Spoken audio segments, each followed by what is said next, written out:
గురుకుల విద్యాలయాలు, సంక్షేమ వసతి గృహాల విద్యార్థులకు రాష్ట్ర ప్రభుత్వం కల్పిస్తున్న వసతులు, డైట్ అండ్ కాస్మెటిక్స్ పైన ఛార్జీలు పెంచిన సందర్భంగా మండల పాఠశాల ఆవరణలోని వంటగది, బాత్రూంలు పిల్లల కోసం చేస్తున్న వంటలను పరిశీలించారు. విద్యార్థులకు వండించనున్న అన్నం, కూరలను పరిశీలించి నాణ్యత లోపం లేకుండా చూసుకోవాలని, ఆహార పదార్థాల్లో నాణ్యత లోటు ఉంటే చర్యలు తప్పవన్నారు. పిల్లలు వారి తల్లిదండ్రులతో కలిసి భోజనం చేశారు. ఈ కార్యక్రమంలో పాల్గొన్న ఆయన మాట్లాడుతూ బోధన ఎలా ఉందని, ఎలాంటి ఆహారం అందిస్తున్నారని అడిగి తెలుసుకున్నారు. పేరెంట్స్ మీటింగ్ నిర్వహిస్తున్నారా అని ఆరా తీశారు.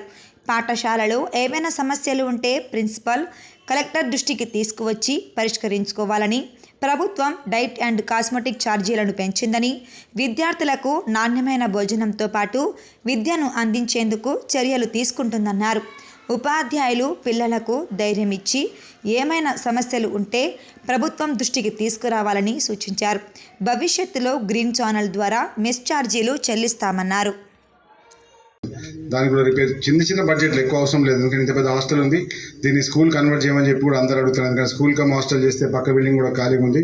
సంఘం మండలంలో ఇంకొక స్కూల్ వచ్చిందంటే ఇంకా పిల్లలు కూడా జాయిన్ అవుతారు. ఎంత ఒక పిల్లగాని మీద ప్రభుత్వం దాదాపుగా 15,000 రూపాయలు నుంచి 20,000 రూపాయలు ఖర్చు పెడుతుంది సంవత్సరానికి.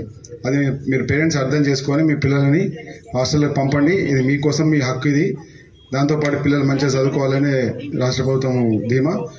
అందుకే మన రేవంత్ రెడ్డి గారు కూడా young India integrated residential schools దాదాపు ఒక 50 శాంక్షన్ అయినాయి.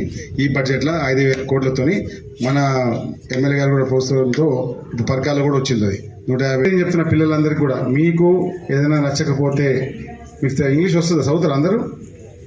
ఇక్కడ చదువు. ఇలా ఏం వారం ఇలా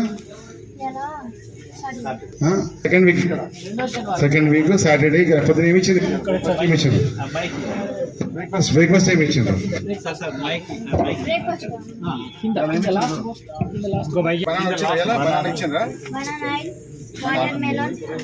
సో వారానికి ఏ రోజు ఏమి ఇస్తారో కూడా ఇక్కడ రాసి ఉంది. మీకు కనుక ఆ రోజు అది ఇవ్వకపోతే అక్కడ ఒక కంప్లైంట్ బాక్స్ ఉంది. ఏముంది? భోజనం మంచిగా పెట్టకపోతే మీరు కంప్లైంట్ రాయండి. కలెక్టర్ గారు 15 డేస్కి ఒకసారి, 1 మంత్కి ఒకసారి ఇన్స్పెక్షన్కి వస్తారు. వచ్చినప్పుడు ఆ కంప్లైంట్ చదువుకొని తప్పకుండా దాని మీద యాక్షన్ తీసుకుంటారు.